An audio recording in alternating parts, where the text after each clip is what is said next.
Gas prices holding at a record high heading into the Memorial Day weekend. The national average for a gallon of regular unleaded, $4.59 today. That's compared to $3.04 just a year ago. Joining me now, Pennsylvania Congressman, House Foreign Affairs Committee and Transportation Committee member Scott Perry. Congressman, good to see you. You say the President, Biden, House Democrats, the war on energy is responsible for this pain that all Americans are feeling. Well, that's exactly right, Dagan. When you have a leader who declares himself king, rules by fiat, and on day one declares war on American energy, there's going to be casualties. And unfortunately, those casualties are the American people's dreams and their budgets, all for the sake of worshiping at the altar of the Green New Deal. And you're seeing the manifestation of it right now. Gas prices through the roof, while the president speaks out of one side of his mouth about the Putin price hike or about industry profits on the other side, not allowing for court-ordered gas and oil leasing in Alaska and in the Gulf of Mexico, the absolute all-out regulatory assault on the energy industry. And when I say all-out, including the financial sector, which, as you know, Dagan, this is energy exploration and production is incredibly expensive, and it takes a long view.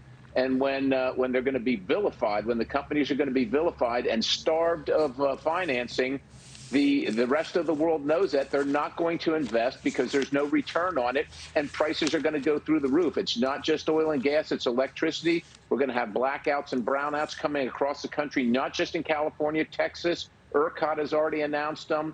The Midwest has announced them. They're going to be trying to rely on the East Coast, on the PJM.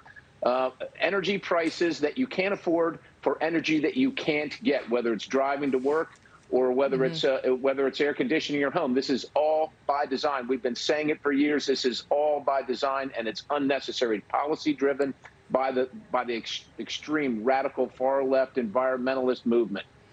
And I will point out that Biden, Granholm, his energy secretary, they've started to say the quiet part out loud.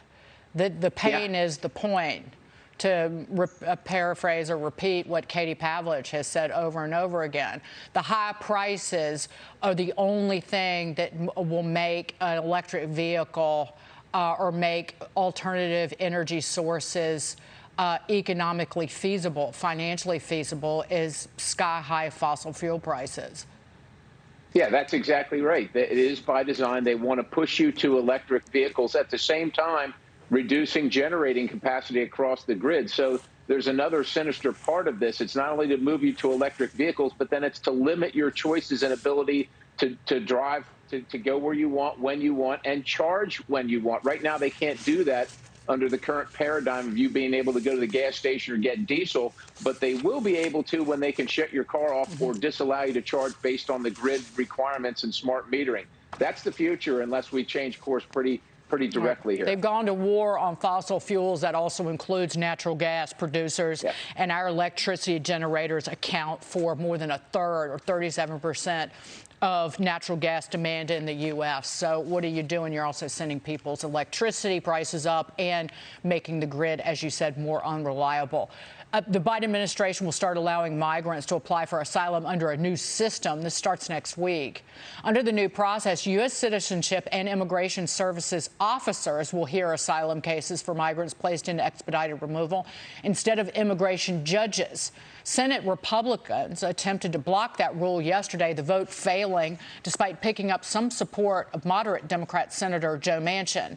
Congressman Perry, your thoughts on this before we go? Once again, the administration is completely just flouting the law and not abiding by the Constitution, which says that they will faithfully execute the law. Instead of doing that, just like in energy, they're looking for ways to get around the law. What they're looking to do is to make it more efficient, the illegal entry and movement into the interior of the country of people that have arrived here illegally.